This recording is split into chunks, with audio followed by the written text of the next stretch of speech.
ರಾಜ್ಯ ಕಾಂಗ್ರೆಸ್ನಲ್ಲಿ ದಲಿತ ಸಿಎಂ ಕೂಗು ಮತ್ತೊಮ್ಮೆ ಮುನ್ನೆಲೆಗೆ ಬಂದಿದೆ. ಸೊ ಬಹಳಷ್ಟು ಜನ ನಾಯಕರು ಇದರ ಬಗ್ಗೆ ಮಾತಾಡ್ತಾ ಇದ್ದಾರೆ. ರಾಜ್ಯ ಕಾಂಗ್ರೆಸ್ನಲ್ಲಿ ಇತ್ತೀಚಿನ ಬೆಳವಣಿಗೆ ನೋಡಿದ್ರೆ ಮಹತ್ವದ ಬದಲಾವಣೆ ಆಗೋದು ಗ್ಯಾರಂಟಿ ಅನ್ನೋ ಚರ್ಚೆ ಅಂತೂ ಎದ್ದಿದೆ. ಯಾಕಂದ್ರೆ ಪವರ್ ಶೇರಿಂಗ್ ವಿಚಾರವನ್ನ ಹೈಕಮಾಂಡ್ಗೆ ಬಿಟ್ಟಿದ್ದು ಅಂತ ಹೇಳ್ತಿದ್ದಂತ ಕಾಂಗ್ರೆಸ್ ನಾಯಕರು ಈಗ ಬದಲಾವಣೆ ಸಂಬಂಧ ಓಪನ್ ಸ್ಟೇಟ್ಮೆಂಟ್ ಗಳನ್ನ ಕೊಡ್ತಾ ಇದ್ದಾರೆ. ಒಂದು ಕಡೆ ಡಿಸಿಎಂ ಡಿ ಕೆ ಶಿವಕುಮಾರ್ ಈ ಅವಧಿಯಲ್ಲೇ ನಾನು ಸಿಎಂ ಆಗಲೇಬೇಕು ಅಂತ ಹಠಕ್ಕೆ ಬಿದ್ದು ಹೈಕಮಾಂಡ್ ಮುಂದೆ ದುಂಬಾಲು ಬಿದ್ದಿದ್ದಾರೆ. ಇದರ ನಡುವೆ ಇದೀಗ ಸಿಎಂ ಸಿದ್ದರಾಮಯ್ಯ ಟೀಮ್ ದಲಿತ ದಾಳ ಉರುಳಿಸಿದೆ. ಬಾಲವೇ ನಾಯಿಯನ್ನ ಅಲ್ಲಾಡಿಸಲು ಸಾಧ್ಯವಿಲ್ಲ ಅಂತ ನಾಯಕತ್ವ ಚರ್ಚೆಯನ್ನ ನಾಯಿಗೆ ಹೋಲಿಸಿದ್ದಾರೆ ಸಚಿವ ಮಹದೇವಪ್ಪನವರು. ಈಗ ಬದಲಾವಣೆ ಆದ್ರೆ ದಲಿತರನ್ನೇ ಸಿಎಂ ಮಾಡಿ ಅನ್ನೋ ಮಾತಾಡಿದ್ದಾರೆ. ಇದಕ್ಕೆ ಪ್ರತಿಕ್ರಿಯೆ ನೀಡಿರೋ ಡಿಸಿಎಂ ಡಿ ಕೆ ಶಿವಕುಮಾರ್, ಮಹದೇವಪ್ಪ ಅವರು ನಮ್ಮ ರಾಷ್ಟ್ರೀಯ ನಾಯಕರು, ಅವರಿಗೆ ಇಲ್ಲಿಂದಲೇ ದೊಡ್ಡ ನಮಸ್ಕಾರ ಅಂತ ಡಿ ಕೆ ಶಿವಕುಮಾರ್ ಅವರು ತಲೆಬಾಗಿ ನಮಸ್ಕರಿಸೋ ಮೂಲಕ ಲೇವಡಿ ಮಾಡಿದ್ದಾರೆ. ತುಂಬಾ ಖುಷಿ ಆಗ್ತಾ ಇದೆ.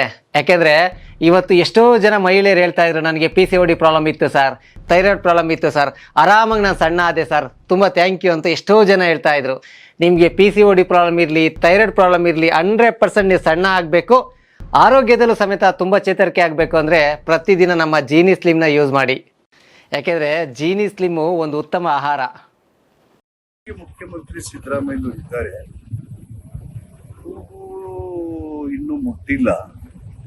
ಸಿದ್ದರಾಮಯ್ಯವರು ಅಧಿಕಾರದಲ್ಲಿ ಮುಖ್ಯಮಂತ್ರಿ ಇರೋದ್ರಿಂದ ಮುಂದೆ ದಲಿತ ಮುಖ್ಯಮಂತ್ರಿ ಆಗ್ಬಾರ್ದು ಅಂತ ಹೇಳಲ್ಲ, ಆಗ್ಬೇಕು ಅಂತ ರಾಜ್ಯದಲ್ಲಿ ಅದಕ್ಕೆ ಅವಕಾಶಗಳು ಸನ್ನಿವೇಶ ಬರಬೇಕು. ಕಾಂಗ್ರೆಸ್ ಹೈಕಮಾಂಡ್ನಿಂದ ಹಿಡಿದು ಸಿದ್ದರಾಮಯ್ಯರಿಂದ ಹಿಡಿದು ಎಲ್ಲರೂ ಸೇರಿ ಸೂಕ್ತವಾದಂತ ದಲಿತ ನಾಯಕರನ್ನ ಒಂದಿನ ರಾಜ್ಯದ ಮುಖ್ಯಮಂತ್ರಿಯಾಗಿ ಕೂರಿಸಬೇಕು. ಅದು ಎಲ್ಲರ ಆಸೆ. ಮತ್ತು ದಲಿತರು ಗಣನೀಯ ಪ್ರಮಾಣದಲ್ಲಿ ಕರ್ನಾಟಕದಲ್ಲಿ ಸದಾ ಅವರು ಕಾಂಗ್ರೆಸ್ಗೆ ಬೆನ್ನೆಲುಬಾಗಿ ನಿಂತಿದ್ದಾರೆ. ದಲಿತರು ವೋಟ್ ಕೊಟ್ಟು ಅವ್ರ ನಾಯಕರು ಸುಮ್ಮನೆ ಇದ್ದು ಬೇರೆಯವರು ಮುಖ್ಯಮಂತ್ರಿ ಆಗ್ಬೇಕು ಅನ್ನೋದು ಚರ್ಚೆಗಳು ನಡೆಯುವಾಗ ದಲಿತರು ಒಂದ್ಸಾರಿ ಮುಖ್ಯಮಂತ್ರಿ ಆಗ್ಬೇಕು. ಅದು ಹೈಕಮಾಂಡ್ನ ಅದು ಗಮನದಲ್ಲಿ ಇಟ್ಕೊಂಡಿದೆ. ಮುಖ್ಯಮಂತ್ರಿಗಳು ಅವರು ಇದ್ದಾರೆ, ಸಿದ್ದರಾಮಯ್ಯ ಇನ್ನು ತನಕ ಅವರೇ ಮುಖ್ಯಮಂತ್ರಿ. ನಂತರ ದಿನಗಳಲ್ಲಿ ಎಲ್ಲರೂ ಸೇರಿ ದಲಿತರನ್ನ ಮುಖ್ಯಮಂತ್ರಿ ಮಾಡಬೇಕು. ಅದು ಬದಲಾಗಬಾರ್ದು, ಆಗ್ಬಾರ್ದು. ಮುಂದಿನ ಅವಧಿಗೆ ದಲಿತ ಸಿಎಂ ಕೂಗು ಅದು ಈ ಕೂಗೆಲ್ಲ ಹೈಕಮಾಂಡ್ ಗೊತ್ತಿದೆ, ನಾಯಕರುಗಳಿಗೂ ಗೊತ್ತಿದೆ.